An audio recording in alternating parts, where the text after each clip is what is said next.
Cowboys did interview Aaron Whitecotton, Morning News. Why would you be interested for a guy that was part of such a crappy defense, right? We've talked about that.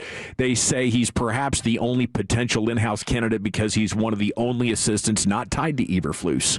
He coached the defensive line after spending 4 years with the Jets.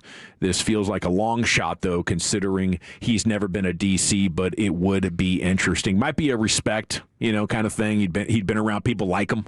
But, hey, you liked him, so maybe he is a serious candidate. It's hard to say. Last year around this time when we first started hearing about Shoddy, it was like, no, they're just, doing him a solid. This isn't a real candidate, is it? And then the more we found out, the more we liked about it.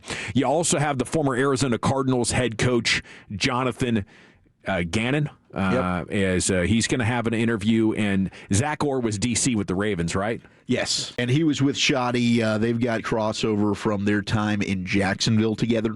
So, and of course, DeSoto, North Texas Mean Green legend. The last 2 years, it's been a little bit of a struggle there in Baltimore, but he is very, very well respected, and definitely as a position coach. The other two names, I know Nick Harris threw out the possibility of Chuck Pagano interviewing, which is, look, he's a long-time guy that's had tons of success as a defensive coordinator, was a head coach with Indy from 2012 to 2017. It's just wild because his last stint as defensive coordinator was with the Bears, and that ended in 2020, and then he was out of the league. He was doing stuff with Pat McAfee until this year. Who hired him back? Somebody hired him back. Baltimore.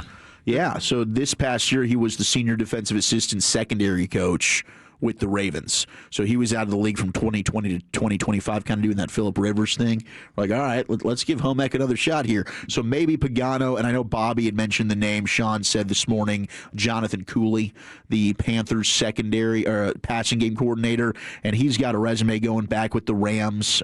He was there for 3 years, was part of that coaching staff that won a Super Bowl there, and then has done excellent work with the Panthers. I mean, we mentioned Mike Jackson during Crosstalk, who was with the Panthers Seahawks. or Jacksonville? He's currently with the Panthers. Oh, with the Panthers. With the Panthers, yeah. Jonathan Cooley. So those are another two names that could possibly get added to the list.